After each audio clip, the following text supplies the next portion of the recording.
n'en sait plus sur le paquet pouvoir d'achat que le gouvernement prépare. Les Échos détaillent ce matin une partie des mesures attendues.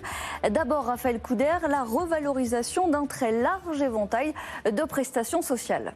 Oui, une augmentation significative de 4% qui va concerner toutes les prestations sociales indexées sur l'inflation. C'est un très large spectre qui est visé. Il comprend d'abord, et ce sera d'ailleurs la mesure la plus coûteuse, les pensions de retraite de base et le minimum vieillesse, mais aussi le RSA, la prime d'activité, les allocations familiales, l'allocation adulte handicapé, des prestations qui ont toutes déjà été revalorisées entre janvier et avril dernier. Elles augmenteront donc de nouveau de 4% au 1er juillet.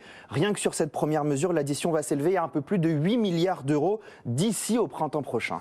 Alors ça, on le savait à peu près. En revanche, la surprise, c'est la création d'une sorte de bouclier des loyers. Effectivement, le gouvernement veut éviter une flambée des loyers. Il a donc tranché pour un bouclier qui va donc plafonner leur augmentation de 3,5% jusqu'au deuxième trimestre de l'an prochain. L'idée, c'est de préserver les locataires de l'envolée des prix parce que l'indice de référence des loyers, vous savez, cet indice qui fixe l'augmentation annuelle autorisée par les bailleurs, eh bien cet indice, il est indexé sur l'inflation. Sans cette mesure, la hausse des loyers aurait donc été bien plus conséquente. Dans le même temps, les APL, elles vont être elles aussi revalorisées de 3,5%, une mesure qui va coûter 168 millions d'euros.